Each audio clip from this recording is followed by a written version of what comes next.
A ton of crude oil costs about $700. A ton of the purest sand on Earth costs more than $10,000. And almost all of that sand comes from one small town in North Carolina. Now look at the third jar. That's ordinary construction sand. $12, maybe $13 a ton. It's the cheapest useful thing we dig out of the ground, and it's the one America is running out of. Not the $10,000 sand. The $12 sand. That sounds backwards. It isn't. The cheap one is in trouble precisely because it's cheap. Sand is the second most used resource on the planet. Only water beats it. Every year, the world digs up around 50 billion tons of sand and gravel. In 1970, that number was 9.5 billion. We've multiplied it 5 times in a single lifetime. 50 billion tons every year. The UN published a fresh report on all of this in May. It found about half of all dredging companies now work inside marine protected areas. America alone digs 890 million tons of it a year. That's $12 billion of material out of about 6,500 pits. It goes into your foundation, your driveway, the road you drove on this morning. Here's what I want to show you. America runs 2 sand markets. Same element, same rock. Opposite behavior. One is expensive, concentrated in a single town, and genuinely fragile. That one is fine. The other is cheap, everywhere, and boring. That one is in serious trouble. The gap between them explains the whole story. Start with the expensive one. Spruce pine, North Carolina.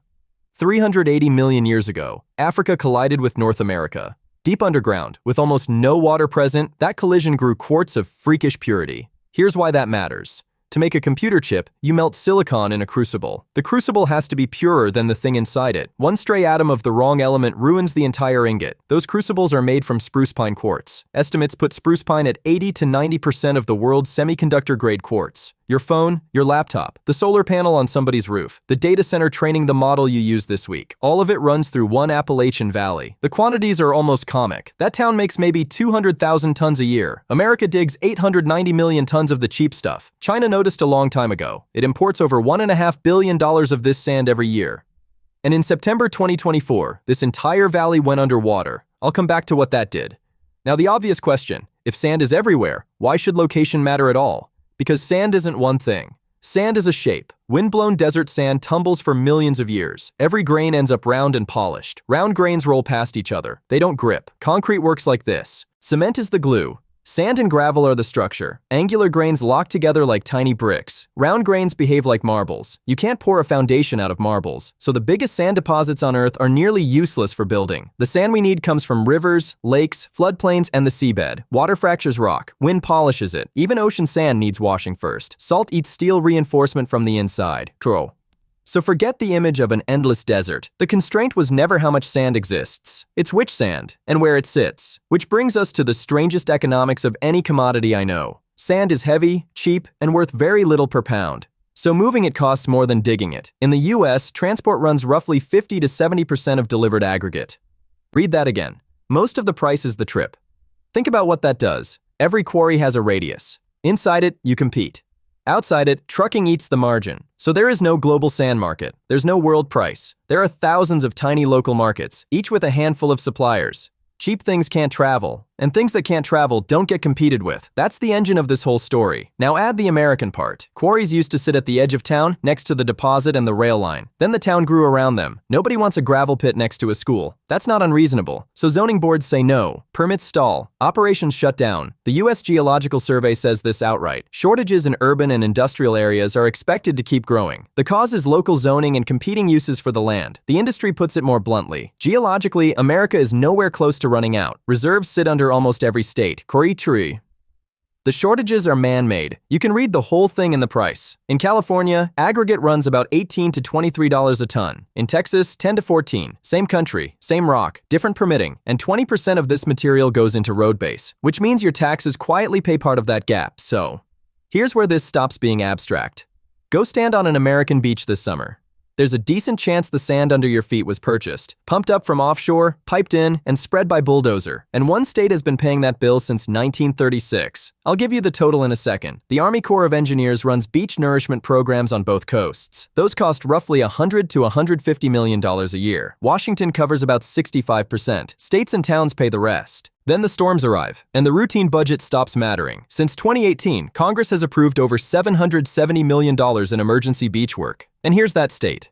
New Jersey has spent more than $2 billion on beach sand. That's one state, on one coast, for most of a century. And the cycle keeps tightening. These projects were designed to repeat about once a decade. Now it's every 4 to 7 years. So look at what's happening here. Sand in the ground has almost no price. Sand on a beach has an enormous one. It's the same material. Nobody pays for it until it's gone. That's not an environmental problem. That's an accounting problem. Everything I just described happens inside a system with rules, permits, zoning boards, budgets, lawsuits.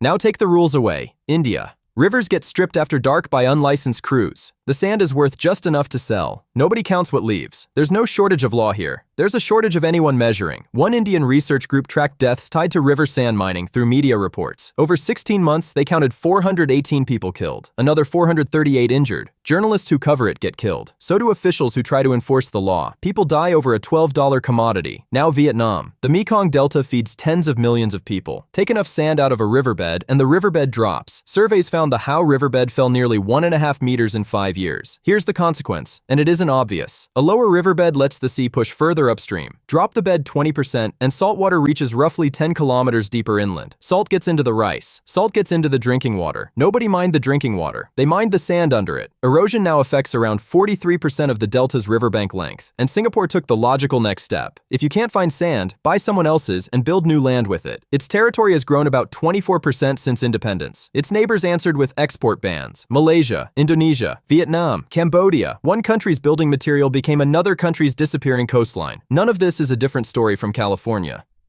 It's the same story, without a price and without a referee. Now back to that flooded valley. September 2024. Hurricane Helene tears through western North Carolina. Spruce pine floods. The mines stop. For a few days, the global chip and solar supply chain holds its breath. Operations restarted that October. But what happened next matters more than the shutdown did. The market moved. Sibelco committed around $200 million to double capacity at spruce pine. Crucible makers leaned harder on synthetic quartz, which already lines the inside. And in April 2025, China announced major new quartz deposits at home. Beijing reclassified high-purity quartz as a strategic mineral the same year. That's what a price signal does. The number went up, so capital moved, chemistry moved, geology moved. Nobody had to be persuaded. The price did the arguing. So let me argue against myself for a minute. Silicon isn't rare. Oxygen and silicon are the two most abundant elements in the Earth's crust. We are not going to run out of atoms. And recycling works. Germany recycles well over 90% of what it tears down. So maybe there's no crisis here at all. Maybe this is a permitting story with dramatic music over it. Intradan. Here's the number that settles it. All that recycling covers about 13% of German demand for new aggregate, because you can only recycle what you demolish, and the world builds far more than it tears down. Recycling isn't the fix. It's a rounding error on the fix. So here's what this whole thing actually is. We are not running out of sand. Geologically, we're nowhere close. What America is running out of is cheap sand. And cheap was never a property of the rock. Cheap was a property of the distance. We built our cities on top of the deposits, then zoned the deposits out of reach. The rock never moved. The distance did. So we pay for it twice. Once at the quarry, in a price that climbs fastest where we build the most. And once at the shoreline, when the core pumps it back. Neither number ever shows up as the price of sand. A price isn't only a number. A price is a message. It tells a market to find more, invent a substitute, or use less. Sand never got that message, because sand was never expensive enough to send one. The expensive market got a price signal and answered with capital and chemistry. The cheap market never got one, so it answered the only ways left to it, with permit fights here, with violence somewhere else. The shortage was never in the ground. It was in the price. Look at the jars one more time. $700 for the oil, $10,000 for the quartz, and $12 for the one that actually holds the country up. That $12 number was never the real price. It was only the part we agreed to pay. Add the beach programs, add the permit fights, add every extra mile a truck now drives to reach a job site. The cheapest material on Earth turns out to be very expensive. We just moved the bill somewhere we don't look. Every few years, an American town writes a check to buy back sand the ocean took. Every few years, a river somewhere else loses more of its bed. Same material, same missing number. There's one more thing worth saying before you go. We've done this before, with something even more basic than sand. We treated water as free until it wasn't. Then we spent 80 years fighting over who owned it. That fight is still running, and somebody is already winning it. Right. That's the next video.